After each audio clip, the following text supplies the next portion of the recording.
Hello guys! Welcome to our channel. So, today's vlog ay isang katanungan. Ayan, mula sa ating idol.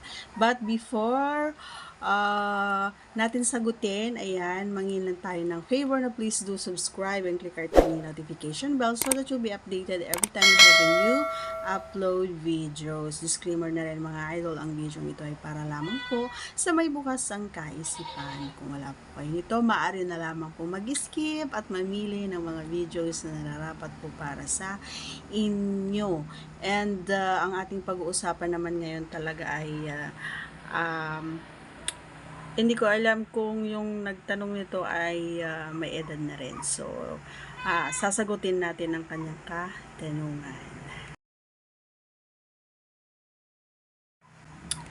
Okay, so sabi ni Idol, kapag may edad na ba yung babae ay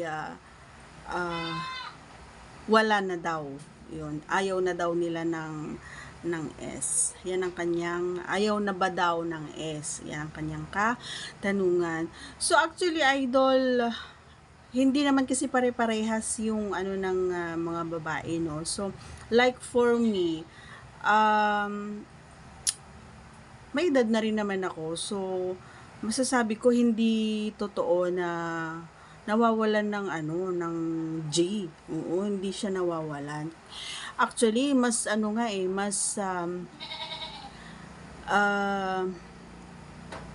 mas nadadagdagan pa nga yung pagkaano niya kasi nga nagiging alam mo yung hinahanap niya yung dating ginagawa nyo nung bago-bago pa lang kayo. Ganun kasi ako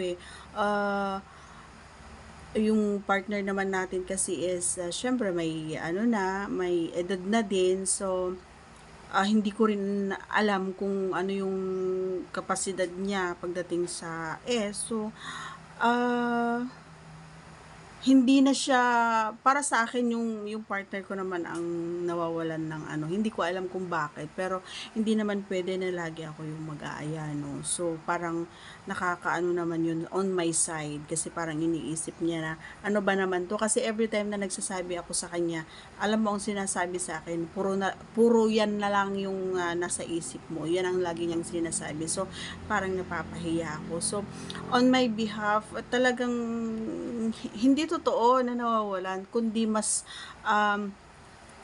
hinahanap nila yung dating ginagawa nyo. And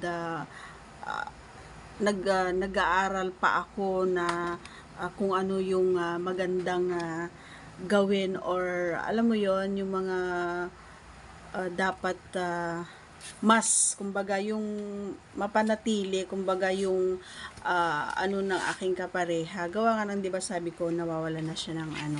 Siya yung ano so, hindi ko alam kung pagod ba or hindi naman siguro nagsawa. Gawa nga ng hindi ko alam, hindi ko rin alam ang sagot. Pero doon sa tanong mo, hindi. Pero yung partner mo, hindi either pagod siya, parang katulad din ng partner, pagod siya or wala siyang time or nai-stress siya, marami siyang naiisip, kaya kapag inaaya mo, ayaw niya. Pero hindi ibig sabihin na lahat ng mga kababaihan ay katulad ng partner mo, kasi gaya ng sinabi ko, ako hindi. Mas gusto ko yung laging kasi mas G na G ako sa ganitong edad natin. And syempre, yan, para maiwasan mo yung ganyan, Idol, is huwag mo bigyan ng stress, huwag mo siyang pagurin. Kung naglalaba siya, o di kung may time ka naman, di ikaw na maglaba, ganon. Kung naglilinis siya, o di ikaw na maglinis para pakonsuelo kumbaga sa kanya, para naman na pag inaya mo siya is ganon. And then Idol, ito yon, lagi mong tandaan, huwag pasok agad, okay? Lagi mong iisipin na yung mga unang ginawa, yung kumakain siya, ganyan, and baguhin mo yung estilo mo, Idol, yon. So may mga bagay na dapat mong baguhin, para kasi honestly yung mga mabilisang pagpasok is nakakasawa. Pag laging ganun, laging ganun ang ginagawa ng lalaki is hindi maganda sa part ng babae. Okay? So, mag-isip ka ng mga bagay na hindi mo pa nagagawa sa kanya na alam mong ma-appreciate niya. Okay? So, that's all for today's video. Once again, please don't forget to subscribe and click our tiny notification bell so that you'll be updated every time we have a new upload videos. Once again, mga idol, I love you all guys. Take care, kansay care. Bye. See you on our next vlog.